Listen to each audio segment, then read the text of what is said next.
عالمی سیاست اور جیو پالیٹکس کی بساط پر جب بھی کوئی مہرا کٹتا ہے یا کوئی بم گرتا ہے تو عام انسان کی جذباتی آنکھ صرف دھواں اور خون دیکھتی ہے، لیکن اس دھوئیں کے پیچھے جو اصل کھیل کھیلا جا رہا ہوتا ہے وہ ہمیشہ معیشت، وسائل پر قبضے اور خالص زمینی مفادات کا ہوتا ہے۔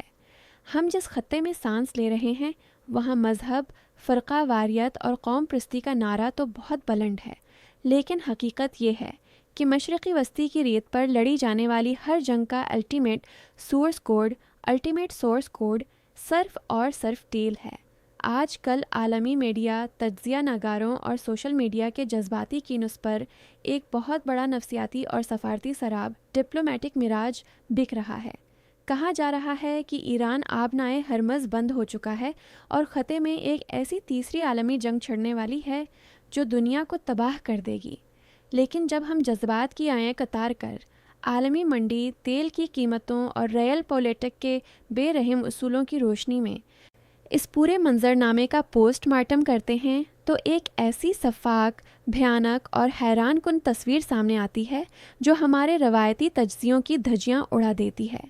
یہ کوئی جنگ نہیں ہے، بلکہ یہ عالمی سامراج اور ایک شاطر تاجر کا رچایا ہوا وہ ماسٹر اسٹروک ہے جس میں مسلمان اپنے ہی ہاتھوں اپنی معاشی رگیں کاٹ رہے ہیں۔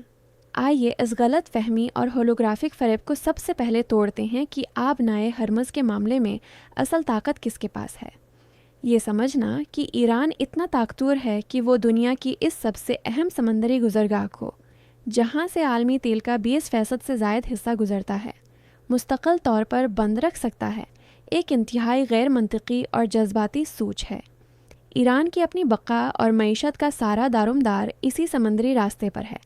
دوسری طرف یہ سمجھنا کہ امریکہ، جو کہ ایک گلوبل سپر پاور ہے، اتنا کمزور اور بے بس ہو چکا ہے کہ وہ اپنے جدید ترین بحری بیڑوں کے باوجود اس گزرگاہ کو کھلوا نہیں سکتا، اس سے بھی کھنے بڑی حماقت ہے۔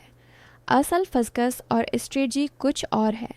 حقیقت یہ ہے کہ ڈونلڈ ٹرمپ کوئی روایتی، جذباتی یا بیوقوف سیاستدان نہیں ہے، بلکہ وہ ایک انتہائی شاطر، شفاق اور موقع پرست تاجر۔ اسے معلوم ہے کہ اگر آبنائے ہرمز کھل گیا اور خلیج کا تیل روانی سے عالمی منڈی میں جاتا رہا تو اس میں امریکہ کا معاشی نقصان ہے۔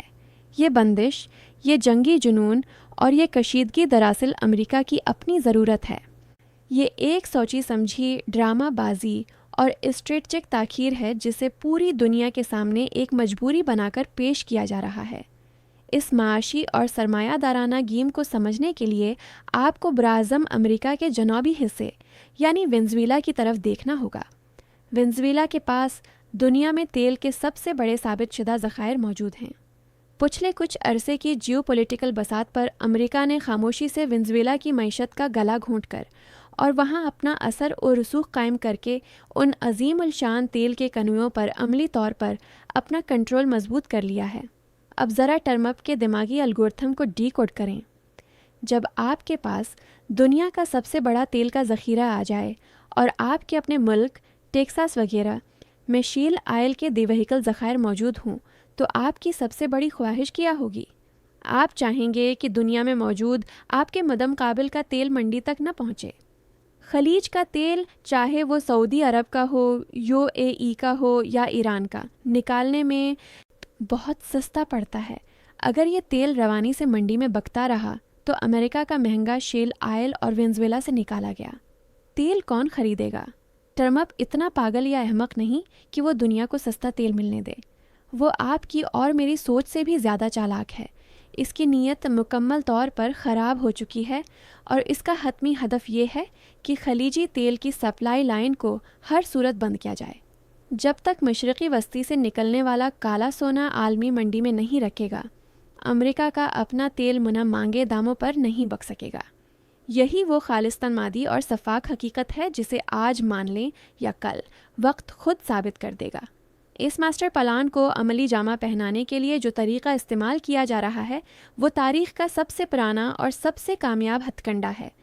پراکسی وار اور باہمی تباہی ذرا حال ہی میں ہونے والے واقعات کی ترتیب پر غور کریں۔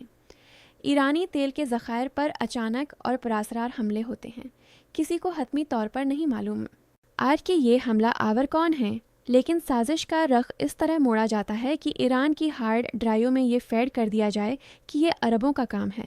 جواب میں ایران جذباتیت اور ردعمل کا شکار ہو کر عرب ممالک بالخصوص سعودی عرب کی آرامکو جیسی تنصیبات کے تیل کے ذخائر پر ڈرون اور میزائل حملے کر دیتا ہے۔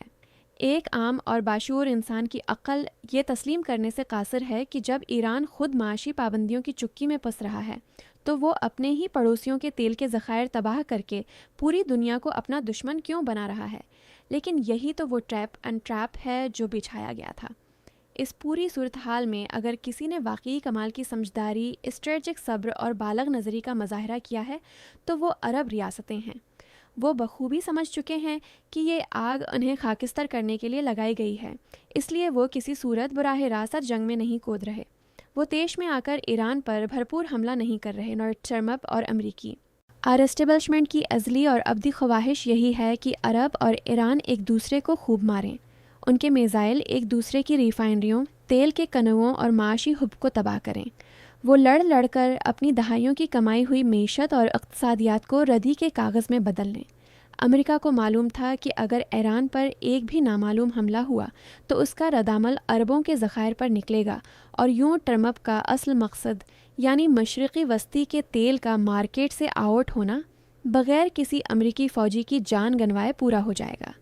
یہ ایک ایسا شاندار اور زیر و سم گیم ہے جہاں مسلمان ایک دوسرے کا گلا کاٹ رہے ہیں اور امریکہ بیٹھ کر اپنے ڈالر گن رہا ہے۔ اس سازش کی گہرائی، اس کی تہہ اور اس کے شیطانی ڈیزائن کو سمجھنے کے لیے آپ کو ٹرمپ کے اس حالیہ اور لرزہ خیز اعلان کا پوسٹ مارٹم کرنا ہوگا۔ ٹرمپ نے دھمکی دی ہے کہ اگر کشیدگی بڑھی تو امریکہ ایران کے جزیرہ خارگ اسلنڈ پر قبضہ کر لے گا اور اسے مکمل طور پر تباہ کر دے گا، اور اس کے بعد امریکہ جنگ ختم کر دے گا۔ اس کام کے لیے اس نے 2 ہفتوں کی ایک ٹائم لائن بھی دی ہے۔ اب یہاں ایک لمحے کے لیے رکھیں اور اپنی عقل اور منطق کے گھوڑے دوڑائیں۔ جزیرہ خارق ایران کی تیل کی برآمدات کا دل ہے۔ ایران کا 90% سے زیادہ تیل اسی جزیرے کے ٹرمینلز سے دنیا بھر میں جاتا ہے۔ اگر امریکہ کو صرف ایران کو جھکانا ہے تو وہ اس جزیرے پر قبضہ کر کے اسے بحال رکھ سکتا ہے اور اس کے وسائل کو اپنے حق میں استعمال کر سکتا ہے، لیکن ٹرمپ کا اعلان ہے کہ وہ اسے تباہ کرے گا۔ پتیل کے ذخائر پر قبضہ تو ایک سامراجی اصول کے تحت سمجھ میں آتا ہے، لیکن اربوں ڈالر کے انفراسٹرکچر کو ملیا میٹ کر دینے کا اس کے سوا اور کوئی منطقی مقصد نہیں ہے کہ اس پورے خطے کو تیل کی دولت اور اس کی سپلائی کی صلاحیت سے مستقل طور پر محروم کر دیا جائے۔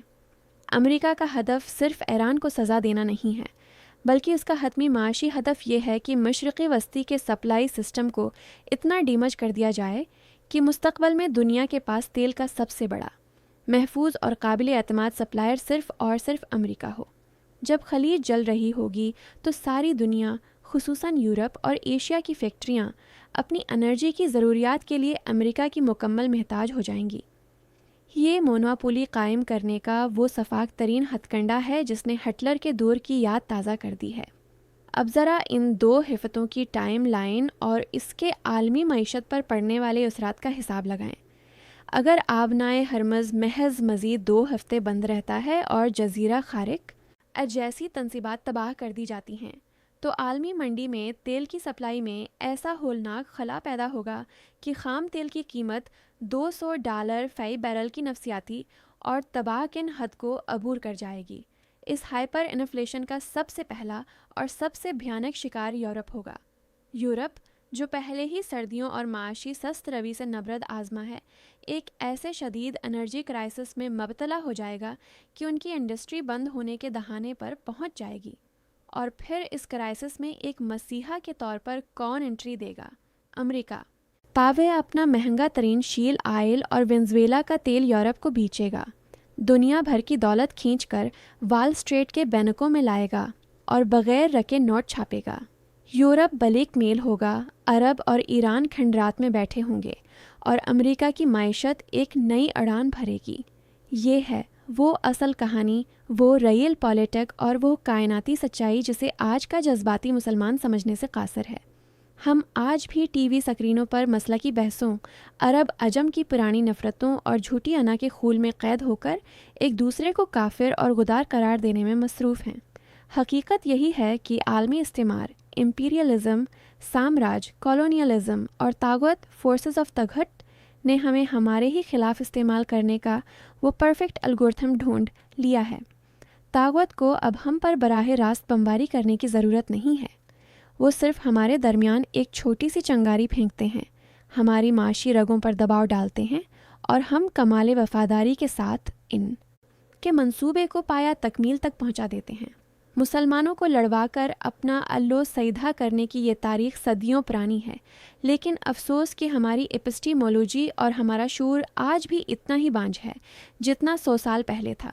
جب تک مسلم دنیا کے پالیسی ساز، دانشور اور عوام اس جذباتی میٹرکس سے باہر نکل کر معیشت اور ٹیکنالوجی کی زبان میں اپنے دشمن کے اسٹریٹجک دماغ کو نہیں پڑھیں گے، ہم اسی طرح کٹتے مرتے اور اپنی معیشتوں کو خاکستر کرتے رہیں گے۔ طاغوت کا یہ نظام اس وقت تک مسلط رہے گا جب تک ہم خود اپنے اندر کا وہ کائناتی اور شعوری فرقان بیدار نہیں کر لیتے جو ہمیں دوست اور دشمن اور سچ اور ہولوگرافک ڈرامے کے درمیان فرق کرنا سکھائے۔ جاگ جائیں، اس سے پہلے کہ خلیج کا آخری کنواں بھی راکھ میں بدل جائے اور آپ کے پاس بیچنے کے لیے صرف آپ کی غلامی باقی رہ جائے۔ آپ اپنی قیمتی رائے کے بائے ہمیں لازمی آگاہ کریں، چینل کو سبسکرائب کریں تاکہ ہماری آنے والی ہر ویڈیو آپ تک بروقت پہنچتی رہے۔